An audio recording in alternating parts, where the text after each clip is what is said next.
नमस्ते सभी को हिंदू पोस्ट में आपका स्वागत है। भारत में जगह जगह हिंदुओं पर हो रही पत्थरबाजी के बारे में तो आपको पता ही होगा।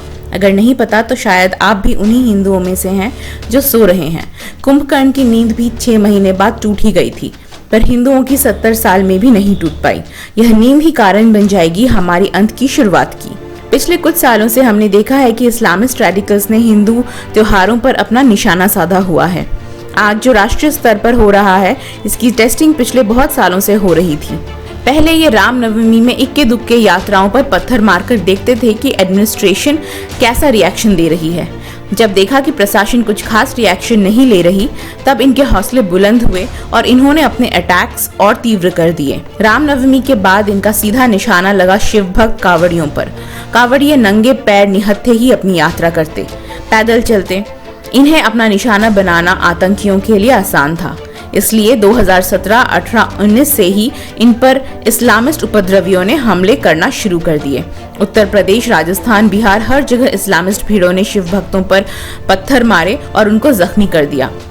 अभी तक इन हमलों को इनकी इकाई में ही गिना जा रहा था। जब इन्होंने देखा कि 2-3 खबरों की सुर्खियों में दिखाने के अलावा और कुछ भी इनके विरुद्ध नहीं किया जा रहा, तो इनके इरादे और बुलंद होते चले गए। अब इन्होंने तय कर लिया कि हिंदुओं के हर सांस्कृतिक और धार्मिक त्योहार पर अटैक करेंगे।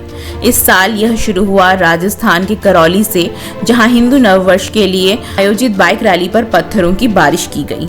हिंदू नववर्ष के बाद आई रामनवमी। रामनवमी के अवसर पर इन्होंने एकजुट होकर बड़े पैमाने में हमले किए। 6-7 स्टेट से शोभा यात्राओं पर जानलेवा हमले होने की खबरें आई। मध्य प्रदेश के खार गांव की एक गली से जब हिंदू शोभा यात्रा निकली तो उस पर सिर्फ पत्थर ही नहीं फेंके गए, बल्कि इस्लामिस्ट आतंकी की भीड़ ने बॉम्ब्स भी जमा करके रखे थे हिंदुओं के स्वागत के लिए। इस हादसे में कई लोग घायल हुए, जिनमें पुलिस वाले भी शामिल थे। लेकिन एक घटना जिसे मीडिया ने बहुत कोशिश की छुपाने की, वह थी 16 साल के शिवम शुक्ला की कहानी। शिवम एक हिंदू बच्चा, अपने परिवार का इकलौता लड़का, अपनी 2 बहनों का एकमात्र भाई। वह कंप्यूटर की पढ़ाई कर रहा था। कुछ ही दिनों में उसकी बहन की शादी होने वाली थी। बहुत खुश था वो, पर इसी बीच वो कोमा में चला गया। उसकी गलती बस यही थी कि उसने रामनवमी मनानी चाहिए। खारगांव की इस्लामिस्ट भीड़ ने इस पर ऐसा हमला कर दिया कि यह वहीं गिर पड़ा। फिर उसे एक हॉस्पिटल से दूसरे हॉस्पिटल ले जाया गया। पता चला कि किसी चीज से उसके सर पर बहुत जोर से चोट की गई है, जिसकी वजह से उसके स्कल की हड्डी टूट गई है। हड्डी के टूटे हुए टुकड़ों से उसका जो ब्रेन है वो पंचर हो चुका था। उस पर ऑपरेशन तो किया गया, पर 4-5 दिन तक वो होश में नहीं आया। अभी वो होश में आ चुका है, पर इतने बड़े हादसे के बाद उसकी जिंदगी में लॉन्ग टर्म कुछ मेडिकल इफेक्ट्स रहेंगे कि नहीं, इसके बारे में अभी तक किसी ने भी पुष्टि नहीं की है। रामनवमी पर ऐसे ही हमले गुजरात में हुए, जहां इस्लामिस्ट भीड़ ने हिंदुओं की दुकानों को तहस नहस कर दिया।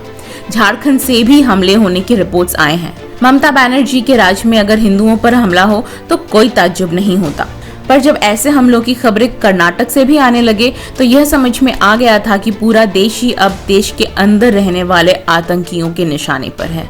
1 हफ्ते पहले ही राजस्थान में हिंदू शोभा यात्रा पर पथराव किए गए थे, तो यही सोचना लाजमी हो गया था कि राजस्थान में अभी सुरक्षा व्यवस्था काफी तगड़ी होगी। पर गहलोत सरकार ने हमें फिर से चौंका दिया।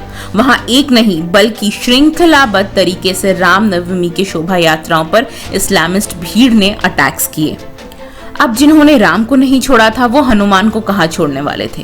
हनुमान जन्मोत्सव के दौरान भी कई स्टेट्स में हिंदुओं द्वारा रखी गई शोभा यात्रा पर इस्लामिस्ट भीड़ ने हमले किए। आंध्र प्रदेश, कर्नाटका, उत्तराखंड से हिंसाओं की खबरें आने लगी, पर सबसे ज्यादा हमला जो चर्चा में रहा वो था दिल्ली का जहांगीरपुरी में हुआ हमला।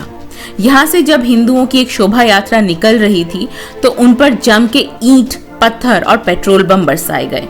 यह देश की राजधानी है। देश की राजधानी में देश के नागरिक एकत्र होकर अपने उत्सव नहीं मना सकते।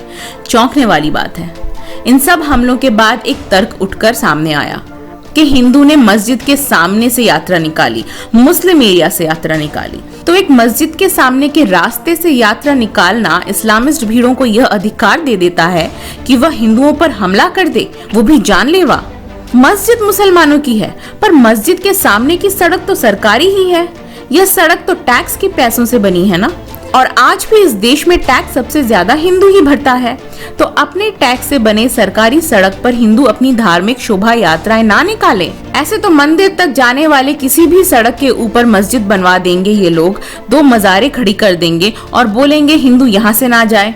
ये क्या तर्क हुआ? आपको तो याद ही होगा कि पिछले साल किस तरह से एक मुस्लिम लड़का गाजियाबाद के एक हिंदू मंदिर में घुस गया था और ये बहाना बनाने लगा था कि उसको पानी पीना है।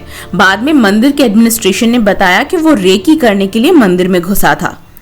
हिंदू अपनी शोभा यात्रा मस्जिद के सामने वाली सड़क से भी ना निकाले, लेकिन एक मुसलमान लड़का को ये हक है कि वो कभी भी हिंदू मंदिर में घुस जाए, पानी पीने का बहाना बनाए और रेकी कर जाए। ये देश का कैसा सेक्युलरिज्म है?